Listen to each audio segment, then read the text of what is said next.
अक्सर आप सब ऐसा कहते सुनते हैं कि अभी हम सब लाभ ले रहे थे। अब ये पता नहीं कि सच में लाभ ले रहे थे कि नहीं, क्योंकि लाभ तो तभी ले सकते हैं जब हमारा चित्त, हमारा मन यहाँ हो। तन यहाँ हो और मन कहीं और हो तो लाभ नहीं लिया जा सकता। जैसे आप कभी भोजन करने बैठे और आपका मन कहीं और हो तो भोजन करते वक्त आप भोजन का आनंद नहीं ले पाते। हाथ अपना काम कर जाता है, मुख अपना काम कर जाता है, लेकिन उसका पता आपके चित्त को नहीं होता कि भोजन हो भी रहा है। बाद में अचानक किसी ने पूछ दिया, भोजन अंतिम है, अंत होने ही वाला है, अचानक किसी ने पूछ दिया कि बताना जरा स्वाद कैसा है, तब आप प्रेजेंट हो जाते हैं, तब आपको होश जगता है। फिर आप कहते रुको जरा एक बार खा के बताऊं।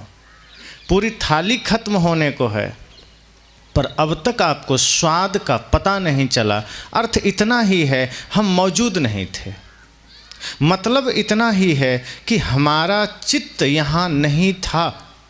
सत्संग हम सुनते हैं और लाभ लेने की बात है तो लाभ ले नहीं पाते। आप अपने जीवन में कितना लाभ ले पाए, यह इससे तय होगा कि आपके जीने के ढंग में कितना बदलाव आया। आपकी जीवन शैली बदली या नहीं बदली, आपका जीने का ढंग बदला या नहीं बदला, जो कुछ भी दोष थे वो मिटे या ना मिटे। सद्गुरु कबीर के ज्ञान को हम मानते हैं, सद्गुरु कबीर को मानते हैं। उन्होंने कह दिया मंदिर नहीं जाना, हम मंदिर जाना छोड़ दिए। उन्होंने कहा मूर्ति की पूजा नहीं करना, हमने पूजा करना छोड़ दिया। उन्होंने कहा गंगा में नहीं नहाना, हम नहाना छोड़ दिए। लेकिन जो कहा करना वो हमने किया नहीं, जो कहा नहीं करना वो हमने पहले छोड़ दिया। पर उसके बाद जो वो कहते हैं करना वो हमने नहीं किया। ये हमारी सबसे बड़ी भूल हुई। जो नहीं करना है अच्छी बात है, जो पाखंड है, जो अंधविश्वास है आपने छोड़ा, लेकिन जो विश्वास है, जो सत्य है, जो धर्म है उसे स्वीकारा भी तो नहीं, उसका पालन भी तो नहीं किया। सद्गुरु कबीर ने कहा बाहर ईंट पत्थर के मंदिर नहीं जाना, हम सब ने मान लिया, मंदिर नहीं गए। पर वे कहते हैं अपने घर को मंदिर बनाना, हमने बनाया नहीं। वे आपको मंदिरों से मुक्त नहीं करना चाहते। वे कहते हैं वो छोटा सा क्षुद्र मंदिर क्या जाना, घर को बनाओ मंदिर। घर में माता पिता हैं, वो किसी देवता से कम हैं क्या? छोटे छोटे बच्चे हैं, यही तुम्हारे भगवान हैं। एक बार घर को मंदिर बनाकर तो देखो। हमने उनकी एक बात तो मान ली कि नहीं मंदिर नहीं जाना, पर घर कबाड़ खाना बना हुआ है। घर को मंदिर नहीं बनाया। उन्होंने कहा गंगा में नहीं जाना, नहीं पाप कटता, हम गंगा जाना छोड़ दिए। लेकिन अपने जीवन को हमने पावन नहीं बनाया, अपने शरीर को पवित्र नहीं बनाया। गंगा में जाना तो छोड़ दिया, लेकिन शराब खाना जाना नहीं छोड़ा। वहां हम बैठते हैं, शराब पीते हैं, तो गंगा नहीं गए अच्छी बात है, और चले भी जाते कोई हर्ज नहीं होता, लेकिन शराब खाने अगर ना जाते तो ज़्यादा अच्छा होता। आप मंदिर में 2 मिनट चले भी गए, कोई पाप थोड़े हो जाएगा, लेकिन घर कबाड़ खाना बन गया, ये तो पाप है।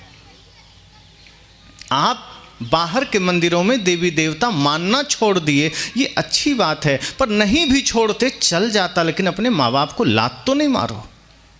उनमें तो देवत्व का दर्शन करो, उनमें तो भगवान का दर्शन करो। हमने वो भी नहीं किया। एक आदमी ने कहा कि मैं अब जाग गया हूँ। मैंने कहा कैसे? कहा अब मैं मंदिर जाना छोड़ दिया। पता चला इसका भाई से झगड़ा चल रहा है, माता पिता को निकाल रखा है। मैंने कहा तुमने बड़ा पाप किया। कहा कैसे? मैंने कहा अच्छा होता कि कम से कम मंदिर जाते रहते। तुम घर को मंदिर ना बना पाए और तुम मंदिर जाना छोड़ दिए। अरे मंदिर तो तुम्हारे आरंभिक सीढ़ी है, तुम उसे तो छोड़ दिए, लेकिन आगे की सीढ़ियां तुम्हें पता नहीं। कहीं से मुक्त होना है, किसी चीज़ को छोड़ना है, तो यह तो पहले जानो कि हमें पकड़ना क्या है, हमें धारण क्या करना है। हमें स्वीकार क्या करना है? अंधविश्वास छोड़ दिया, लेकिन जो जीवन में धारण करना था उसे धारण न कर सका। हमारे जीवन में कोई परिवर्तन कहाँ आ पाया? आप चाहे बाहर किसी भगवान को माने न माने, कोई फर्क सच में नहीं पड़ता, लेकिन अगर व्यक्तियों के भीतर, जीव जंतु के भीतर आपने भगवत्ता का दर्शन नहीं किया तो समझना तब ये नासमझी हो रही है, तब ये पागलपन हो रहा है। फिर सत्संग का लाभ नहीं मिला। कह भले दिया गया कि सत्संग से लाभ लिए, कोई लाभ नहीं लिए। आप तौलिए, अपने आप में एक तुलना करिए, एक विचार करिए कि इतने दिनों के सत्संग में क्या आपकी तंबाकू छूटी? एक छोटा सा दोष तंबाकू, क्या आप छोड़ पाए? क्या आपने बीड़ी छोड़ा? अगर नहीं छूटा, इसका मतलब अभी आप अपने मन के गुलाम हैं। मन आपका मालिक है, और मन आपका मालिक है तो न जाने क्या क्या करवा लेगा आपसे, फिर आप कुछ नहीं कर पाएंगे।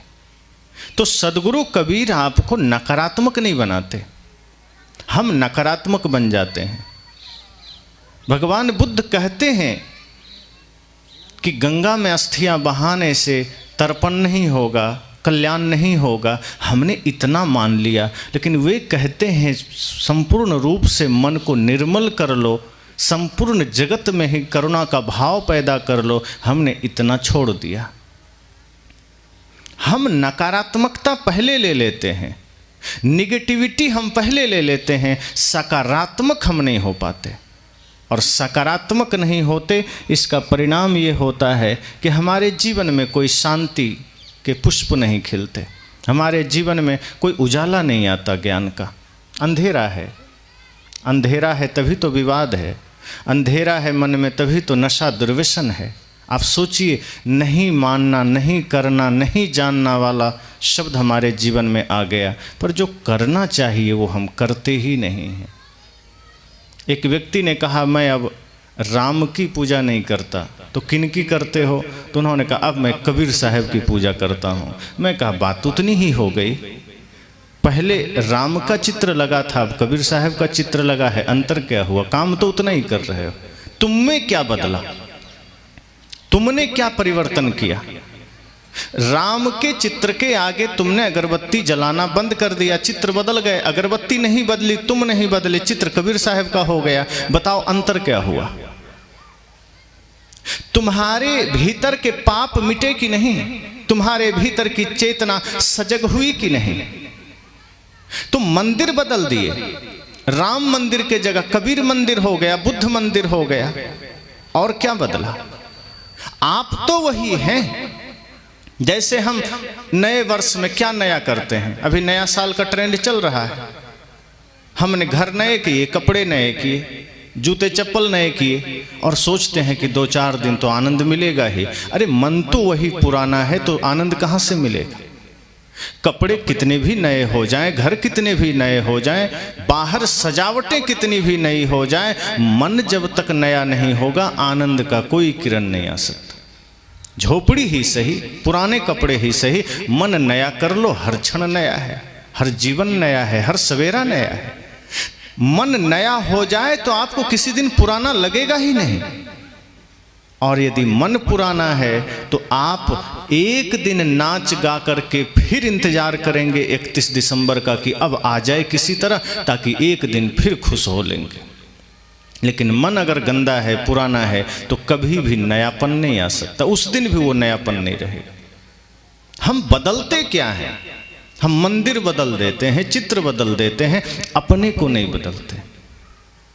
जैसे जो लोग हनुमान जी की पूजा करते हैं, तो हनुमान जी की पूजा करना हो या राम जी की पूजा करना हो या दुर्गा जी की पूजा करनी हो, वो अपने तरीके से करता है। अब जो आदमी बंगाल में रहता है वो भगवानों को भी मांस चढ़ा देता है, क्योंकि वो मांस खाता है। वो भगवान ने जो कहा है वैसा वो नहीं करता है, जैसा वो है वैसा भगवान से करवाना चाहता है। अगर कोई जिंदा गुरु आपको मिल जाए, वो कहेंगे शराब छोड़ दो, वो कहेंगे मांस छोड़ दो, वो कहेंगे माता पिता की अवज्ञा करना छोड़ दो, तो आदमी सस्ता खोजता है कि ऐसे जगह जाओ जहाँ कुछ सोचना सुनना ना पड़े। तो वो राम जी को गुरु बना लिया, हनुमान जी को बना लिया, ताकि वहाँ से हमें कुछ भी सुनने को न मिले, चाहे शराब पीऊँ, चाहे मांस खाऊँ, चाहे भाई से झगड़ा करूँ। तो भगवान के हिसाब से हम नहीं चलते, महापुरुषों के हिसाब से हम नहीं चलते, अपने हिसाब से हमने भगवानों को बना लिया, अपने हिसाब से हमने गुरु बदल दिया। गुरु जी ने कहा थोड़ा सा अपना जीवन जीने का ढंग बदलो, चेला ने कहा हम आपको ही बदल देंगे, ये हमसे नहीं होगा। हम ऐसे गुरु खोजेंगे जो कुछ भी बदलने को ना कहें। मैं शराब पीऊँ तो उसमें भी राजी, मैं नशा करूँ उसमें भी राजी। तो नशेड़ी गुरु खोज लेता है जो गांजा पीने वाला है, और वैसा गुरु कहता है चिंता मत करो, ये भगवान भोलेनाथ का प्रसाद है, तुम गलत नहीं कर रहे हो। तो आंधर गुरु बहिर चेला, ये हाल है, दोनों नरक में ठेलम ठेला, फिर दोनों की दुर्गति होती है। हमारी स्थिति यही है कि हम अपने हिसाब से बाहर की चीजें तो बदल देते हैं। मैंने कहा चित्र बदल गए, मंदिर बदल गए, हम नहीं बदले। हम बदलने को राजी नहीं हैं कि हम अपने विकारों को मिटा सकें। सदगुरुदेव जी उदाहरण दिया करते थे कि एक व्यक्ति पटना में हलवा बना रहा था भगवान के लिए। तो संजोग की बात है, उस आदमी को शुगर था, मधुमेह, चीनी की बीमारी। तो हलवा में वो बिना चीनी डाले ही हलवा बनाया। सदगुरुदेव जी ने कहा कि तुमने हलवा में चीनी नहीं डाला और भगवान को चढ़ा रहे हो। उसने कहा गुरु जी हमें शुगर है, इसलिए हम हलवा में बिना चीनी डाले बना रहे हैं। तो गुरु जी ने कहा शुगर तुमको है कि तुम्हारे भगवान को है? भैया तुमको शुगर है, तुम अपने लिए मत डालो, कम से कम भगवान के लिए तो डालो। उसने कहा आप भी क्या मजाक करते हैं, हलवा तो मुझे ही खाना है। कहा सीधा सा अर्थ है कि तुम जानते हो कि तुम्हारे भगवान खाएंगे नहीं, फिर तुम पूजते क्यों हो? दूसरी बात यह है कि तुम जैसा हो, तुमने भगवान भी वैसा बना लिया बिना शुगर वाला भगवान। अरे भगवानों को भी शुगर हुआ तो कम से कम इतनी स्थिति तो रखो कि चलो थोड़ा सा ही सही चीनी वाला डालते, पर इतनी भी अकल नहीं कि कम से कम भगवान के लिए जो बना रहे हो उसको उस दृष्टि से बना सको कि ये भगवान के लिए। बनाते समय भी यही सोच रहे हो कि मेरे लिए, तो तुम पूजा क्या कर रहे हो? इसका अर्थ इतना ही है कि तुम नहीं बदलना चाहते, भगवान को भले ही शुगर वाला बना लेना चाहते हो, पर तुम चाहते हो कि मैं तो शुगर वाला रहूं, मेरा भगवान भी शुगर वाला रहे। तुम तो चाहते हो कि गांजा पियो, भगवान को भी पिला दो। तुम तो चाहते हो नशा करो, भगवान को भी नशा करा दो। तुम गुरुओं के, महापुरुषों की बातों को स्वीकारना नहीं चाहते। हमने भी उतना ही किया है। ज़्यादा से ज़्यादा कहीं हम पंडाल बदल देते हैं, कहीं चित्र बदल देते हैं, कहीं मूर्तियां बदल देते हैं, खुद को बदलने के लिए राजी नहीं हैं। जिस दिन हम खुद को बदलेंगे आप पाएंगे घर घर मंदिर हो गया। सदगुरु कबीर यही बात कहते हैं, वो मंदिर छुड़ा करके पूरा विराट मंदिर बनाना चाहते हैं। वे आपको ये नहीं कहते तीर्थ जाना ही छोड़ दो, वे तो कहते हैं मन को ऐसा बनाओ कि तुम्हारा उठा हुआ हर कदम तीर्थ बने। हमने अपना हर उठा हुआ कदम पाप बना लिया, हर उठा हुआ कदम छल बना लिया, हर उठा हुआ कदम कपट बना लिया, और सदगुरु कबीर के हम भक्त हो गए कि हम तो कबीरपंथी हो गए। ऐसे नहीं होते कबीरपंथी। हम सदगुरु कबीर की भावना को समझ ही नहीं पाते, हम उनके सूत्र को नहीं समझ पाते। वो क्षुद्र से मुक्त करना चाहते हैं लेकिन विराट में हमको लाना चाहते हैं। वे कहते हैं कि एक जगह से मुक्त हो पूरा जगत तुम्हारे लिए मंदिर बन जाए, एक घेरे से मुक्त हो ये पूरा जगत तुम्हारा घर बन जाए। वो ये नहीं कहते कि नहीं तुम करो ही मत। एक आदमी ने कहा कबीर साहब तो मंदिर विरोधी है। मैंने कहा नहीं, मंदिर विरोधी आप हैं। कहा कैसे? मैंने कहा आप अपना बनाया हुआ मंदिर में पूजा कर रहे हैं। कबीर साहब तो इस पूरे ब्रह्मांड को ही मंदिर बनाना चाहते हैं। कौन मंदिर विरोधी? बाहर आप मंदिर का, आप लोगों को विरोध कर रहे हैं, आप इंसान को बांट रहे हैं, आप समाज को बांट रहे हैं, संप्रदाय के अनुसार समाज को बांट रहे हैं। सदगुरु कबीर तो सबको एक करना चाहते हैं। सदगुरु कबीर तो पूरे विश्व को एक सूत्र में बांधना चाहते हैं। सोचो, वो तो कहते हैं घर घर मंदिर हो जाए, वो तो कहते हैं घर घर में देवत्व का भाव जग उठे। तो सदगुरु कबीर आपको किसी चीज से अगर मुक्त कर रहे हैं तो वो विराट से जोड़ रहे हैं, हम जुड़ते नहीं हैं। जैसे एक मेढक कुआं में था अब उसे किसी ने कह दिया कि तुम यहाँ क्यों पड़े हो, तो छोटा सा कुआं है, इससे भी बड़ा जल स्रोत है कहीं, तो कहाँ है? कहा समुद्र में है। समुद्र में जाओ तो आनंद आएगा, मजा आएगा। उसके मन में भाव जगा कि अरे अब तक तो मैं कुआं को ही समझ रहा था सबसे बड़ा, क्या इससे भी बड़ा कुछ है? और है तो वहां जाएं कैसे? प्रयास में लग गया। अब वो इस प्रयास में लग गया कि अब किसी तरह कुआं से बाहर निकलना है, क्योंकि कुआं तो छोटा है, इससे भी बड़ा समुद्र में जाना है, समुद्र की ओर जाना है। लेकिन तलाश जब जारी हो तो सफलता मिल जाती है, तो धीरे धीरे प्रयास करने लगा कुआं से बाहर आने को। तो जो पानी भरने वाले लोग हैं, पानी जब भी भरते बाल्टी डालते, वो उछल करके कोशिश करता, बाल्टी में कई बार चूक जाता। एक दिन मौका मिल गया, जैसे ही बाल्टी अंदर गई वो उछल के बाल्टी में चढ़ गया, ऊपर आ गया। लेकिन वो बाल्टी लेकर के पानी कहीं ले नहीं जा रहा था, वहीं फेंक दिया। कोई क्यारी थी, उसमें पानी डाला तो कुआं के बाहर ही एक पत्थर पर मेढक बैठ गया। अब कुआं से तो मुक्त हो गया, लेकिन समुद्र वो पहुंचा नहीं। लेकिन उसने सोच लिया कि अब कुआं से हम मुक्त हो गए तो हम समुद्र पहुंच गए। अब समुद्र उसने देखा भी नहीं है, समुद्र वो जानता भी नहीं है, लेकिन मन को भ्रम हो गया कि कुआं से मुक्ति का मतलब ही है कि समुद्र मिल गया। अब उस नासमझ को कौन समझाए कि कुआं से तो मुक्त तो हुए हो, समुद्र भी मिला नहीं है, अब जारी रखो यात्रा, अब तुम आगे बढ़ो, बहुत दूर जाना है तुम्हें। सिर्फ कुआं से मुक्त होने का मतलब तुम समुद्र में नहीं आ गए। लेकिन वो जीवन भर उसी पत्थर पर रह गया, इस भ्रम में कि कुआं से मुक्ति ही समुद्र का मिल जाना है। कुआं से मुक्ति तो हो गई। हम सब भी जहां जहां अंधविश्वास है, जहां जहां पाखंड है, लोगों ने कहा, गुरुओं ने कहा, महापुरुषों ने कहा, वहां से थोड़ा अपने को अलग कर लो। हमने कर लिया। अब हमें लगा अब हमें सब कुछ मिल गया, हमें बुद्धत्व मिल गया, हमें केवल मिल गया, हमें ज्ञान मिल गया। लेकिन सदगुरु कहते हैं नहीं, अभी तुमने सिर्फ एक जगह से अपने को अलग कर लिया है, पर कहीं से जोड़ा नहीं है, खुद को खोजा नहीं है, खुद को पाया नहीं है, अपने भीतर अनुसंधान नहीं किया। अभी तुमने मंदिर के द्वार से लौटा है खुद, अभी तुम तीर्थों से अपने को लौटाया है, अभी तुमने हवन से खुद को लौटाया है, अभी तुमने व्रत से लौटाया है। सदगुरु कबीर अगर कहते हैं व्रत मत रहो, उपवास मत रहो, हम छोड़ देते हैं, पर वे कहते हैं कि व्रत छोड़ो, वे कहते हैं भूखा रहना छोड़ो, लेकिन जो करने कहते हैं वो हम करते नहीं।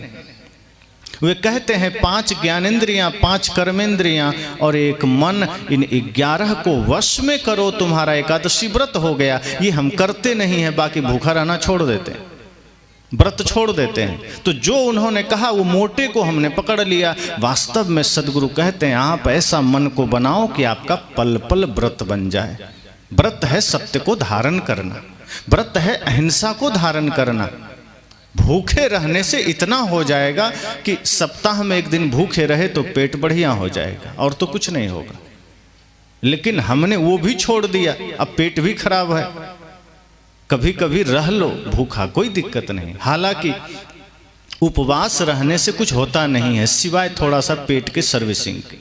अगर कोई ये सोचता है कि हम आज व्रत रह लेंगे तो मोक्ष मिल जाएगा, ये मूर्खता है। अगर ऐसा होता तो आदमी खुद भूखा रहे तो लोग धन्यवाद देते हैं कि वो आदमी बड़ा ज्ञानी और त्यागी आदमी है, तपस्वी है, देखो आज उपवास है।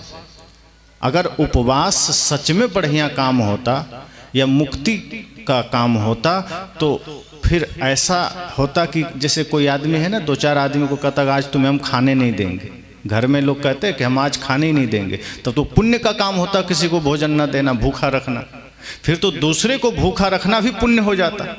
यहाँ पर भंडारा बने और सबको रोक दिया जाए कि नहीं आज किसी को खाने नहीं दिया जाएगा क्योंकि सबको व्रत रहना है। अब जबरदस्ती अगर भोजन ना दिया जाए तो व्रत कहलाएगा क्या?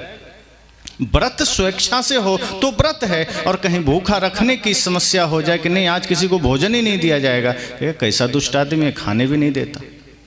अरे भाई तो व्रत किया तो धर्मात्मा हो गया और करवा दिया तो दुष्टात्मा हो गया। खुद किया तो साधु, दूसरे से करवा दिया तो गलत। तो सदगुरु कहते हैं व्रत की बात यही है कि आप करो पेट भर के लिए करो, पेट की सुरक्षा के लिए कर लो आयुर्वेद के हिसाब से, लेकिन बाहर के व्रत को छोड़ दो। जो व्रत तुम मुक्ति के लिए करते हो, लेकिन असली व्रत है मन को साधना, असली व्रत है वाणी को साधना, असली व्रत है इंद्रियों को साधना, और सत्य अहिंसा प्रेम करुणा को धारण करना। अगर आप ये करते हैं तो समझना अब आपका बाहर का व्रत छोड़ना सार्थक हुआ। लेकिन हम ऐसे हैं कि हमने छोड़ दिया। एक आदमी ने कहा मैं अब लहसुन प्याज नहीं खाता हूं। मैंने कहा अच्छी बात है। उसके बेटे ने कहा लेकिन गुरुजी बहुत क्रोध करते हैं, बात बात में गुस्सा करते हैं, तुरंत डांट देते हैं। मैंने कहा लहसुन प्याज खा ही लेते, कोई हर्ज नहीं था, क्रोध छोड़ देना था। तुमने लहसुन प्याज का त्याग कर दिया, क्रोध नहीं छोड़ा। भजन सुना है ना आपने, झूठ न छोड़ा, छल न छोड़ा, कपट न छोड़ा, और सत्य वचन क्यों छोड़ दिया? भजन क्यों छोड़ दिया? सुमिरन क्यों छोड़ दिया? प्रेम क्यों छोड़ दिया? ये नहीं छोड़ा, झूठ नहीं छोड़ा, छल नहीं छोड़ा। छल है, कपट है, ईर्ष्या है, द्वेष है, लेकिन सत्य हम छोड़ दिए, कोई चिंता नहीं।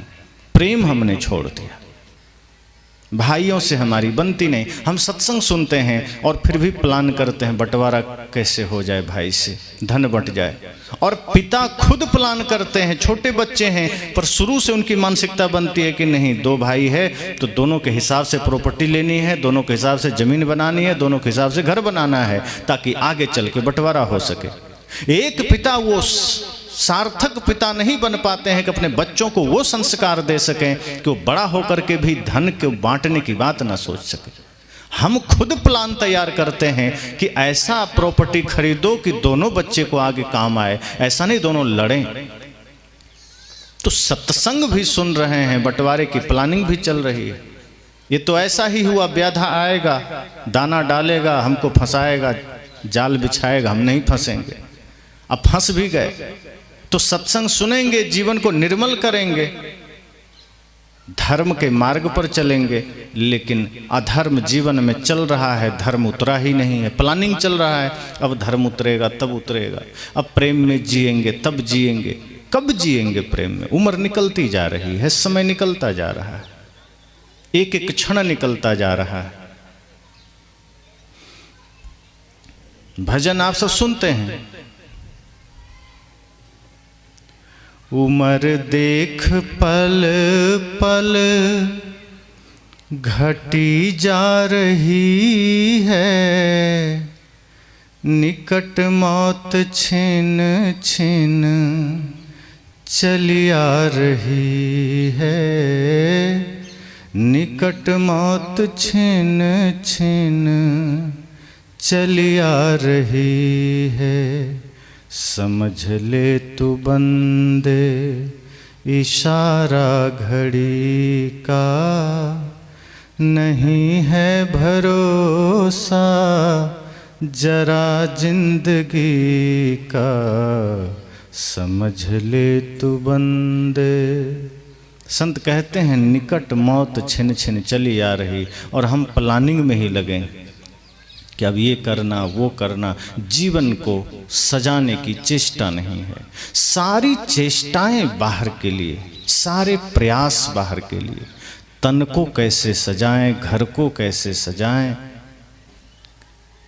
जीवन जीने की कौन सी बेहतर वस्तुएं खरीदें। अगर कुछ ले भी लिया तो प्रयास में है कि ऐसा कहीं पड़ोस में कोई और तो नहीं ले लिया, अगर उसने लिया तो हमें उससे बढ़िया लेना है।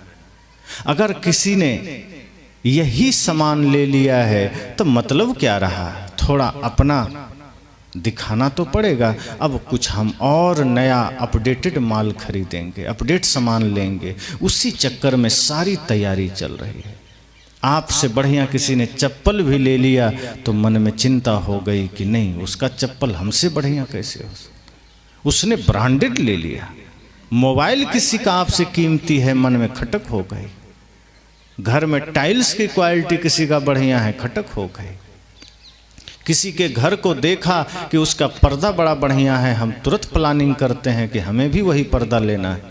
सद्गुरु कहते हैं किसी धर्मात्मा को देखकर, किसी पुण्यात्मा को देखकर, किसी देवात्मा को देखकर कभी यह भाव क्यों नहीं होता कि जैसा वह धार्मिक आदमी है, जैसे वो प्रेम के पथ पर चल रहा है, मैं भी चलूँगा। जैसे वो नशा नहीं करता है, मैं भी नहीं करूँगा। जैसे वो अपने जीवन में सत्य को धारण किया है, मैं भी करूँगा। ये क्यों नहीं करता? अच्छी चीज़ें हम क्यों नहीं देख पाते? बुराइयाँ देखना हो, संसार देखना हो, माया देखना हो, आँखें काम कर जाती है। लेकिन मनुष्यता देखनी हो, सज्जनता देखनी हो, अच्छाई देखनी हो, तो लगता है आँखों में रतौंधी हो गया, फिर कुछ नहीं दिखता है, फिर आँखें बंद, नहीं मुझे तो नहीं दिखेगा। किसी की सज्जनता ही नजर नहीं आती, मनुष्यता नजर नहीं आती, अच्छाई नजर नहीं आती। ईर्ष्यावश हम किसी को देख लेते हैं, पीड़ा बस कभी नहीं देखते कि किसी को दुख है तो मैं भी देखकर दुखी हो गया। यह संवेदना नहीं है। किसी के कष्ट को देखे तो मजाक बनाने के लिए देख लिए, हंसी बनाने के लिए देख लिए, लेकिन किसी के कष्ट को देखकर भीतर करुणा जगी, पीड़ा हुई, इस भाव से नहीं देखा। सद्गुरु कहते हैं फिर सत्संग सुनने का कोई अर्थ नहीं। आप बाहर मत बदलिए कुछ, और बदलिए छोड़िए तो सबसे पहले यह सोचिए कि मुझे विराट बनना है, साधारण नहीं बनना। इस मनुष्य जीवन में अगर हम आए हैं तो अगर हम अंधविश्वास छोड़ रहे हैं तो उस विराट को स्वीकार करना है, जहां एक एक घट में परमात्मा दिख सके। किसी से नफरत नहीं, किसी से घृणा नहीं। अगर सद्गुरु कबीर आपको छोटे छोटे अंधविश्वासों से मुक्त करते हैं तो आपको संपूर्ण सृष्टि से जोड़ते हैं। वो आपको एक एक व्यक्ति, एक एक जीव का हिस्सेदार बनाते हैं, संगी बनाते हैं, साथी बनाते हैं कि ये संपूर्ण विश्व आपका है। एक जगह से मुक्त हो जाइए, एकांगी भाव से मुक्त हो जाइए, एकांगी दृष्टि से मुक्त होइए। लेकिन जो सब कुछ है, चारों तरफ है, सब में है, उससे मुक्त मत हो जाइए। कोई आदमी अगर मंदिर गया, पूजा किया, वो उतना पापी नहीं है जो आदमी मंदिर जाना छोड़ करके और घर को कबाड़ खाना बना लिया। सद्गुरु कहते हैं वो ज़्यादा पापी है। कम से कम वो मंदिर जा तो रहा है, वो कोई हिंसा थोड़े कर रहा है, वो कोई पाप थोड़े कर रहा है, बस गलत जगह जा रहा है कुछ मांगने, मिलेगा कुछ नहीं, लेकिन कहीं वो पाप नहीं कर रहा। पर हम मंदिर भी नहीं गए, हमारी कोमलता भी खत्म हो गई, विनम्रता भी खत्म हो गई, हमारे भीतर की सरलता भी, भक्ति भी खत्म हो गई, और अहंकार में हम ये मानने लगे कि हम तो ज्ञानी हो गए, हम तो अंधविश्वास से मुक्त हो गए। ये कैसा ज्ञान है जो हमें अहंकार में लेकर खड़ा कर दिया? ज्ञान कभी अहंकार का कारण नहीं बनता, ज्ञान तो विनम्रता का कारण बनता है। और जो भी महान ज्ञानी हुए उनके जीवन को आप देखिए, अहंकार शून्य है उनका जीवन। अगर हमारे भीतर यह भाव जग गया कि नहीं मैं तो पाखंड में नहीं हूँ, मैं तो अंधविश्वास में नहीं हूँ, लेकिन यदि हमारे भीतर यही भाव अहंकार को जन्म दे दिया तो समझना फिर ज्ञान से हम दूर हैं, सत्य से दूर हैं। अभी हमने जीवों में परमात्मा का दर्शन नहीं कर पाया, अभी हमने अपने ही देह को देवालय नहीं बनाया। हम अपने ही शरीर को, अपने ही देह को देवालय तो बनाएं। हमारा देह भी तो किसी कबाड़खाना से कम नहीं। और सच तो यह है कि जब शरीर ही कबाड़खाना हो तो घर कबाड़खाना तो बनेगा ही। जैसा हमारा जीवन वैसा हम परिवेश तैयार करते हैं। कोई गांजा पीने वाला आदमी होगा तो वो बाड़ी में गांजा का पौधा बोएगा, वो चंदन थोड़े बोएगा, उसे चंदन पसंद नहीं, उसे गांजा पसंद होगा। शराबी आदमी होगा, उसके दोस्त शराबी होंगे, कोई धर्मात्मा थोड़े होगा। जुआरी आदमी के दोस्त जुआरी होंगे। हम जैसा अपने जीवन में होते हैं वैसा ही माहौल निर्मित करते हैं। सद्गुरु कहते हैं अपने अनुसार माहौल मत बनाना, बल्कि गुरु संतों के अनुसार अपने को बनाना, उनके ज्ञान के अनुसार अपने मन को साधना। देखिए समय निकल जा रहा है, हम इतने दिनों से सत्संग सुने, गुरु संतों का सानिध्य प्राप्त किए, क्या परिवर्तन आया? महान संतों के जहां जहां स्थल है, तीर्थभूमि है, आप वहां भी जाते हैं। और इससे बड़ा तीर्थभूमि और क्या होगी जहां आप बैठे हैं, जहां ऐसे महान तपस्वी संत सदगुरु गणेश साहेब जी विराजमान हुआ करते थे। निश्चय ही इस भूमि पर उनके चरण पड़े हैं। यह भूमि सौभाग्यशाली है। उनके जीवन की ऊर्जा, साधना की ऊर्जा कोई नष्ट थोड़े हुई होगी। उनके ज्ञान की ऊर्जा कहीं नष्ट थोड़े हुई है। विज्ञान भी मानता है कि धरती पर नष्ट कुछ भी नहीं होता, बस हम उस प्रक्रिया को, उस चीज को देखना जान लें। कोई भी ऊर्जा कभी नष्ट नहीं होती। जो उनकी साधना की ऊर्जा होगी आप समाधि में महसूस कर सकते हैं। अगर आपके पास वो दृष्टि हो, आपके पास वो मन हो, नहीं तो नहीं कर पाएंगे। अगर आपके पास सामर्थ्य होगा तो आप एक एक महापुरुषों के जीवन दर्शन को महसूस कर लेंगे उनके तपोभूमि पर जाकर। ऐसे भी कहा जाता है कि जो जैसा होता है, जिसका जैसा भाव होता है, वो जगत को उस रूप में देख लेता है। कोई आदमी बहुत क्रोधी है, बहुत हिंसक प्रवृत्ति का है, आप उसके पास 5 मिनट बैठ जाइए, वो कुछ नहीं कहेगा, आपसे कोई बातचीत नहीं करेगा, सिर्फ थोड़ा सा आपको देखेगा और आप पाएंगे आपके भीतर कोई हलचल शुरू हुई, आपके भीतर कोई तरंग उठने लगी। उसने कुछ कहा नहीं है, वो क्या है जो आपके भीतर भी हलचल पैदा कर दिया? इसका मतलब है उसके भीतर जो नकारात्मक ऊर्जा है वो पहले ही आपके भीतर जाकर आपको हिला रही है, आपको तरंगित कर रही है। इसका मतलब अगर कोई सिद्ध हैं, साधक हैं, संत हैं, हम उनके पास बैठें तो उनकी सकारात्मक ऊर्जा हमें सही भी कर सकती है। और इसको जानने के लिए हमें खुद पॉजिटिव बनना पड़ेगा। हम निगेटिव रहे, नकारात्मक रहे, हमें पता नहीं चलेगा। लोग कहते हैं हम भी तो जाते हैं गुरु संतों के पास, समाधि में हम भी जाते हैं, गुरु जी के पास हम भी बैठते हैं, कहाँ जीवन बदला? तो बदलेगा उसका ही जो उसे लेना चाहेगा। आप यहां से फोन लगाइए किसी को अमेरिका में, तो बीच में तो करोड़ों नंबर होंगे, किसी के पास क्यों नहीं गया फोन? वहीं क्यों गया जो नंबर आपने डायल किया है? या यहीं कहीं लगाते हैं तो बीच में तो बहुत सारे नंबर हैं, बहुत सारे फोन्स हैं, किसी के फोन में आपका कॉल नहीं चला गया, उसी नंबर पर गया जो आप डायल किए। कहाँ कोई तार तो है नहीं, हवा में ही जा रहा है, पर वो उसी ने कैच किया जिसको आपने याद किया। आप उन महापुरुषों के, आप उन सिद्ध संतों के शक्तियों को, उनके ज्ञान ऊर्जा को, उनके तप की ऊर्जा को तब महसूस कर सकते हैं जब उसी भाव से आप जाएंगे, उसी सकारात्मक दृष्टि से आप जाएंगे। और यदि नकारात्मक बने रहे कि नहीं बस मेरा जीवन तो जैसा है वैसा रहेगा, कोई परिवर्तन नहीं, कोई बदलाव नहीं, जो हूं मैं हूं, बस कभी महसूस हो गया कि कुछ पाप ज़्यादा हो गए हैं तो गुरु जी के मंदिर में जाके थोड़ा सा 1 किलो लड्डू चढ़ा देंगे, कुछ तो पाप कटेगा। लड्डुओं से पाप नहीं कटा करते। पाप कटते हैं पाप कर्म छोड़ने से, पाप कटते हैं पाप दोबारा कभी ना करने से और कुछ अच्छा करने से। हम सोचते हैं बाहर से काम चल जाए, जीवन वैसा ही रहे, हमारा चरित्र वैसा ही रहे, हमारा जीने का ढंग वैसा रहे। एक आदमी तंबाकू खा रहा था, मैंने कहा सत्संग सुनते हो, क्यों खा रहे हो? क्या करें, मन नहीं मानता है। मैंने कहा नहीं मानता है तो मनाओ मन को, क्यों गुलाम बने हो मन का? सत्संग यही तो कहता है कि मन को मनाओ। मन आपका मालिक क्यों हो गया है? आप मन के गुलाम क्यों हो गए? एक आदमी ने कहा क्या करें, चाहते तो नहीं हैं, क्रोध आ जाता है, पता नहीं मन कैसे सब कर जाता है। तो मन ही अगर समझ रहे हैं कि मन ही कारण है तो गुरु संतों की वाणी को सुनते क्यों नहीं, अर्थात जीवन में उतारते क्यों नहीं? मन है कारण, पता चल गया कि तंबाकू नहीं छूट रही, नशा नहीं छूट रहा। एक आदमी को कहा गया देखो भाई सत्संग में बीड़ी मत पियो, उठा बगल में जाके पीने लगा। संत ने कहा ये क्या बात हो कि आपने कहा सत्संग में मत पियो, हम बाहर पी रहे हैं।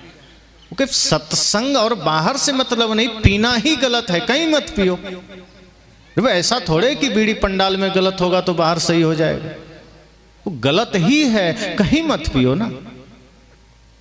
अब शराब पीना गलत है मतलब गलत है, कहीं भी जाके पियो। शराब की दुकान पर पीना जितना गलत है उतना ही मंदिर में लाके पीना भी गलत होगा, बल्कि और गलत हो जाएगा। वो तो गलती करना, कहीं भी आप गलती करो गलत ही तो होगा। जहर आप घर में पिए या बाहर पिए वो उतना ही नुकसान करेगा। ऐसा तो नहीं है कि बाहर पिएंगे तो कम करेगा, घर में ज़्यादा करेगा। जो गलत चीज़ें हैं हम उसे छोड़ने के बजाय हम यह सोचते हैं कि नहीं ये बार बार गुरुजी कह रहे हैं, हटाओ गुरुजी को ही छोड़ देते, ये ठीक नहीं, इनका उपदेश ठीक नहीं। और जो गुरु कह दे कि नहीं चिंता मत करो, जितना पाप करना है करो, चिंता की कोई बात नहीं, जितना अधर्म करना है करो, नशा करना है करो, बस लास्ट में हम एक मंत्र दे देंगे, जाप करना, सब ठीक हो जाएगा। आदमी भीड़ लगा देता है कि नहीं ये पक्का गुरु है, यही हमारा कल्याण करेगा। सदगुरु कबीर हमें तमाम मूर्खताओं से मुक्त करते हैं, लेकिन जीवन को परिवर्तित करने का सूत्र भी देते हैं।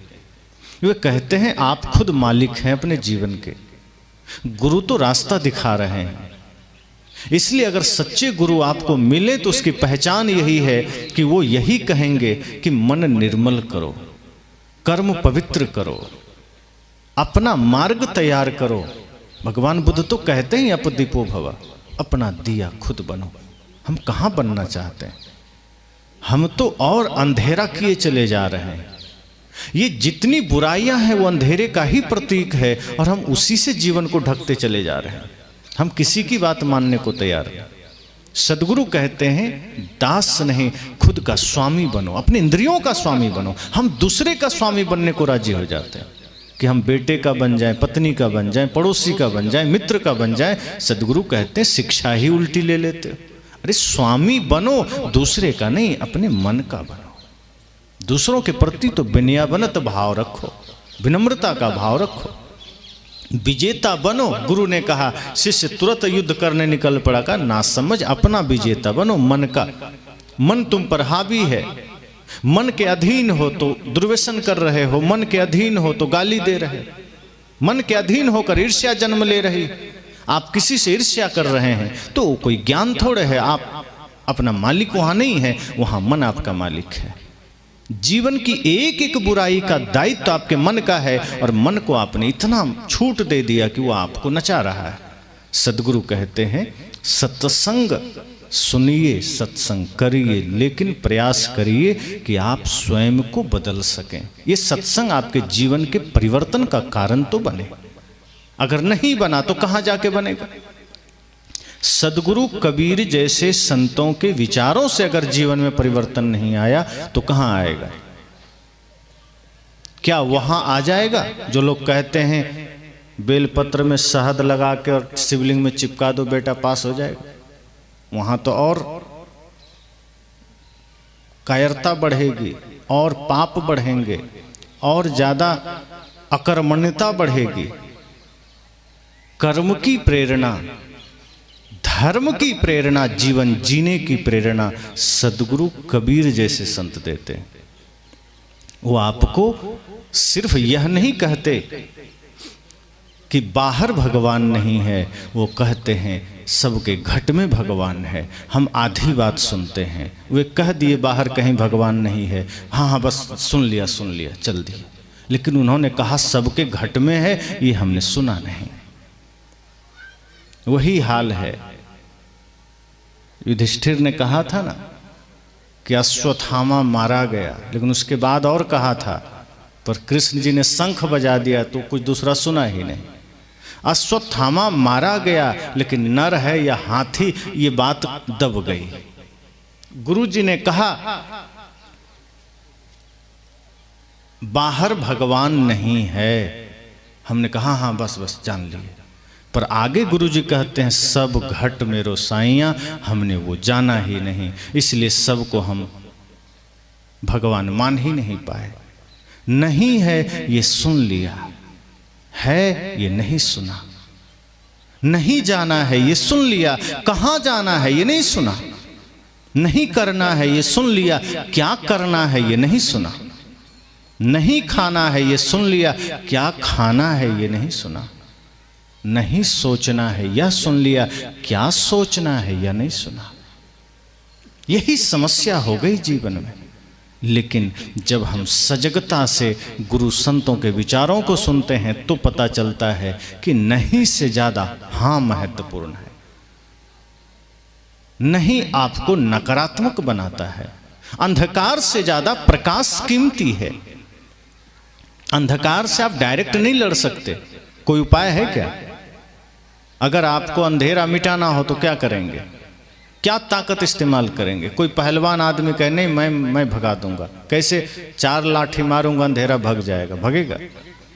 कोई कहे मैं AK-47 से भगा दूंगा, कोई उपाय नहीं। आप अंधेरे से डायरेक्ट लड़ ही नहीं सकते। अंधेरे के साथ कोई लड़ाई ही नहीं संभव है। अंधेरे को मिटाने के लिए आपको अंधेरे से नहीं लड़ना है, अंधेरे को खत्म करने के लिए अंधेरे से संवाद ही नहीं करना है, उसके तरफ ध्यान ही नहीं देना है। आपको सिर्फ प्रकाश जलाना है, अंधेरा खुद गायब है। आपको जीवन में अगर धर्म की स्थापना करनी है, सच में इंसान बनना है, तो क्या हृदय में जगाना है ये जानना है। नहीं करना है, नहीं करना है ये जान लिया, जो करना है वो छूट गया। सद्गुरु कहते हैं प्रेम जगाओ, क्योंकि जिसने प्रेम जगाया वो पंडित हुआ। ये पोथी पढ़ने वाले पंडित नहीं, ये प्रेम को जानने वाले पंडित हैं। और जिसने प्रेम को जाना, समझना उसने जीवन को जाना, उसने समस्त सृष्टि को जाना। जिसके हृदय में संवेदना जगी, प्रेम जगा, करुणा जगी, समझना, उसने जीवन को जान लिया और वो पंडित हो गया, ज्ञानी हो गया, बल्कि भगवान हो गया। सद्गुरु कबीर भगवान की परिभाषा यह नहीं करते कि किसी ने दुनिया बनाई हो। लोगों ने कहा भगवान है, सद्गुरु ने कहा तुम जिस अर्थ में भगवान को मानते हो उस अर्थ में तो नहीं, लेकिन मेरे अर्थ में भगवान तो है ही। मैं भगवान का विरोधी नहीं हूं, मैं मानता हूं, लेकिन उस अर्थ में जो मैंने अर्थ जाना है, जो वास्तव में सही अर्थ है। लोग कहते हैं कोई ऐसा भगवान जिसने दुनिया बनाई, लोग कहते हैं कोई ऐसा भगवान जो समस्त विश्व को चला रहा है। सद्गुरु कहते हैं नहीं, ये कल्पना है। हाँ, भगवान यह कह सकते हो जिसके भीतर सत्य है, जिसके भीतर विशाल हृदय करुणा प्रेम है, जो निर्मल है, मन वचन कर्म से पवित्र है, जिसने एक एक श्वास जगत कल्याण को दे रखा हो, जिसने अपने जीवन, अपनी साधना, अपनी तपस्या संपूर्ण जगत को समर्पित कर दिया हो। इसलिए हमने बुद्ध को भगवान कहा। इसलिए नहीं कि उन्होंने सृष्टि रची, इसलिए कि उन्होंने एक एक जीव की पीड़ा समझी, इसलिए कि अपने बुद्धत्व को पाने के बाद भी वो लोगों के बीच गए। कोई जरूरत नहीं थी, पा लिया शांति, चाहते तो वो भी अन्य ऋषि मुनियों की तरह गुफा में बैठे रहते, लेकिन नहीं, करुणा थी। उन्हें लगा अगर मैं बैठा रह गया अकेले तो लाखों करोड़ों अरबों लोगों का क्या होगा। जिस शांति को, जिस सत्य को मैंने पाया है, इतनी मुश्किलों से पाया है, अब मुझे बांटना चाहिए, अब मुझे देना चाहिए। और जो दूसरे के दर्द को अपना बना ले, सद्गुरु कहते हैं पराया दर्द अपनाए उसे भगवान कहते हैं। जो दूसरे के दर्द को अपना बना ले वही तो भगवान है। सद्गुरु कबीर यही तो कहते हैं कि मैं उसे परमात्मा कहता हूँ जो दूसरे के दर्द को समझे, जो दूसरे की पीड़ा को समझे। ये सृष्टि तो है, अनादि से है, ये कल्पना है, कोई नहीं बनाया। अगर कोई बनाता तो ये सृष्टि इतनी बेकार नहीं होती। अगर कोई सर्वसमर्थ हो, कोई सर्वशक्तिमान हो, जो चाहे कर सके, तो सृष्टि इतनी बदरंग होती क्या? आपको चार्ज दे दिया जाए कि सबलगढ़ का सत्ता आपके हाथ में, जो चाहो कर सको, तो आप क्या करेंगे? आप चाहेंगे इतना बेकार सबलगढ़ की स्थिति रहे जहां तहां? आप चाहेंगे कि मैं तो ऐसा शासन करूं कि सबलगढ़ पूरी दुनिया में नाम रोशन करे? आप एक इंसान होकर के इतनी अच्छी सोच रखते, और आपको यह मौका दे दिया जाए कि आपको दिव्य शक्ति दिया जाता है, तब आप क्या करेंगे? जितने भी चोर उचक्के हैं आप उसके मन को भी पवित्र कर देंगे। तो भगवान तो सर्वसमर्थशाली है, फिर इतनी भिन्नताएं, इतनी चोरी, इतनी हिंसा, इतने व्यभिचार, संप्रदाय के नाम पर झगड़ा, मंदिर के नाम पर, मस्जिद के नाम पर, गिरजाघर के नाम पर, ये नहीं होता। तो सदगुरु कबीर इस परिप्रेक्ष्य में तो भगवान नहीं मानते। वे कहते हैं सृष्टि अनादि है, सभी जीव स्वतंत्र है, जिसको जो इच्छा कर सकता है। हाँ, यह तय है कि जिसके अंदर ऐश्वर्य है, जिसके अंदर शील स्वभाव है, जगत कल्याण का भाव है, जिसका खुद का भाव निर्मल, पावन, पवित्र है, उसे भगवान कहो। जिसने एक एक क्षण जगत के कल्याण के लिए सौंप रखा हो, वही भगवान है। और इस बात को ऐसा नहीं है कि ये सिर्फ कबीर साहब या बुद्ध कहते हैं, कृष्ण भी कहते हैं। वे अर्जुन जब बार बार कहा प्रभु आप ईश्वर ईश्वर करते हैं, ईश्वर क्या है? श्री कृष्ण कहते हैं जिसके भीतर सारे ऐश्वर्य निवास करते हैं वही ईश्वर है। तो रहता कहाँ है? तो कृष्ण ने कहा कि मंदिर में रहता है। उन्होंने कहा नहीं, ईश्वर सर्वभूतानां हृदय से अर्जुन तिष्ठति। उन्होंने कहा अर्जुन ये ईश्वर सभी भूत प्राणियों के हृदय में रहता है, बाहर नहीं रहता। मूल बात कोई अस्वीकार नहीं कर सकता। वो तो आदमी अपनी नासमझियों के वजह से भगवान बना बना करके उनके संदेश भी अपने तरीके से बना दिया। इसलिए मैंने कहा कि सत्संग सुनिए लेकिन लाभ जरूर लीजिए। ऐसा नहीं कि सुनिए और लाभ न लीजिए। और लाभ लेने का अर्थ इतना ही है कि सिर्फ सुनने से नहीं होगा। अगर सुनने से बात बन जाती तो इतना भोजन सच में बनाना नहीं पड़ता। भोजन के नाम यहाँ सुना दिए जाते, सबका पेट भर जाता है। ये जो अभी लास्ट दिन बनेगा इतना बूंदी मालपुआ, वो इतना मेहनत करना पड़ता क्या? अगर सिर्फ देखने और सुनने से बात हो जाती तो यहाँ एक कदम बढ़ करके सबके लिए एक एक फोटो बना के दे देते मालपुआ के, ले जाओ। बूंदी का भी फोटो और मालपुआ का दे देते, लो भाई पेट भर जाएगा। उससे भरेगा?